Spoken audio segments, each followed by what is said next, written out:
They call it help, but if you've ever been down there, I mean really down there, you know that word doesn't mean what they say it means. The truth is, you don't escape the system by climbing through it.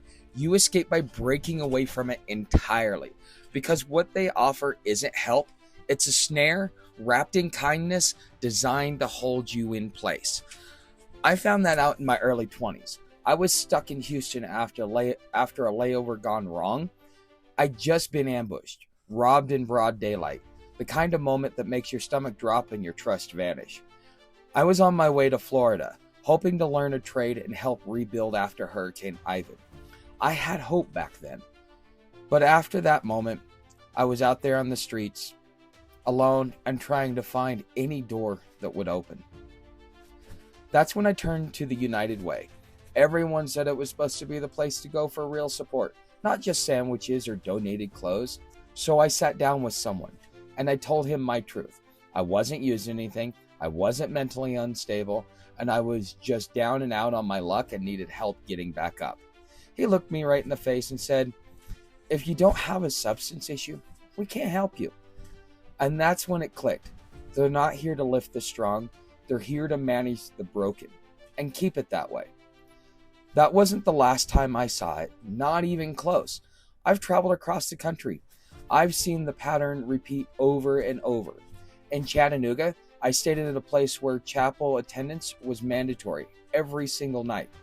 Even if you had a job and your shift conflicted with the chapel, you were expected to quit or they'd kick you out. So your choices were be employed and sleep on the street, or be unemployed and have a bed. That's not support, that's submission. Later, I landed in a shelter just over the Kentucky border from Cincinnati. By that time, I was a newly monetized content creator. I wasn't begging, I was building, but their work program only counted jobs they approved of. Brick and mortar roles like stocking shelves or flipping burgers. They told me my online business didn't qualify. They didn't want to see me climb. They wanted me in their mold, dependent, controlled, and quiet. And in San Francisco, one of the most expensive cities to live in the country, I was juggling school and part-time work, doing everything that the programs required me to do. But when I earned just a couple of dollars over their income threshold, they pulled all of my support. And mind you, I still didn't make enough to rent a room, even in the worst part of town. That betrayal showed me everything I needed to know. Progress gets punished, dependency gets protected. There was one moment that hit me harder than all of the others. I was working at a transfer station, loading carts for outbound flights. Another man came up behind me, leaned in too close, and crossed the line. Hint, hint. He pressed himself against me in a way that any decent person would recognize as deeply violating. When I reported it, hoping for justice, they just laughed at me, and then they promoted the asshole.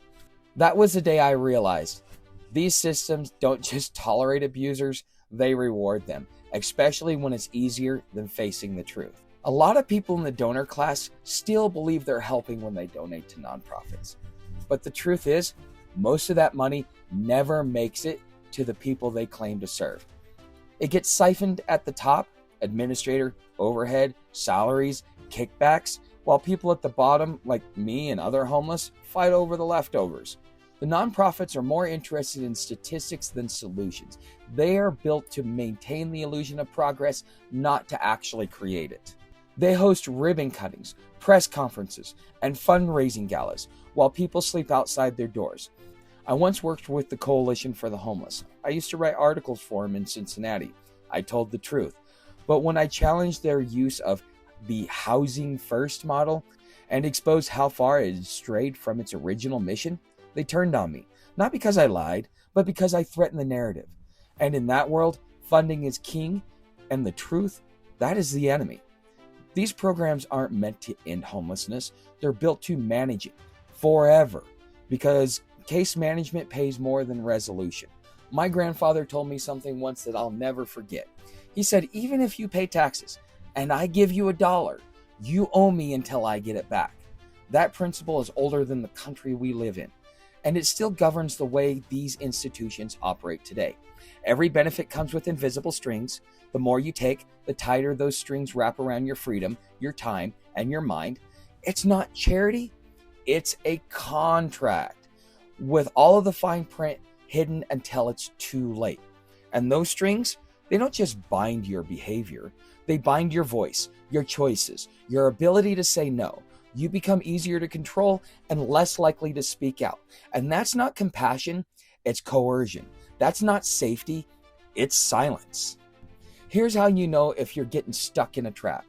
If you're always being evaluated but never truly advancing, you're in the trap.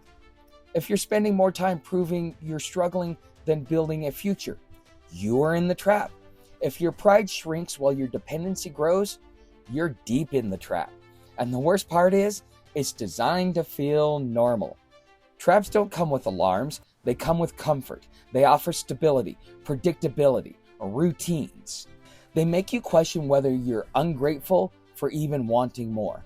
But if your path out keeps moving further and further away every time you try to reach it, you're not being helped, you're being held. If you still think the system is flawed but well-meaning, I'm sorry, you haven't seen the underbelly yet. Ask anyone who's lived through it. Ask anyone they've dismissed as broken. Ask the ones who've given up. They'll tell you the same truth I am. They may not be as clean as I am, not as structured as I am, but the story is the same. When you first hit the streets, you still believe. You think if you work hard, follow the rules, someone will lift you up. But the rules are a distraction. They're designed to waste your time while the world is told you're lazy. Eventually, you give up or you shut down. And that's when the trap closes around you. The only reason why I made it out is because I followed one rule. Never owe anyone anything you can't walk away from. Not the government, not charity, not a promise dressed up like hope. If you've ever felt that quiet betrayal, where your effort was punished and your dignity was taxed, download my free resilience guide. It's not theory. It's not politics. It's a map built from real scars. Because the system was never designed to save you. It was built to extract everything it could. And if you're not ready to be used, then it's time to become resilient. Subscribe for more truth from someone who's actually lived it. You can call me Professor Tuck, and I'll see you on the inside, rebels.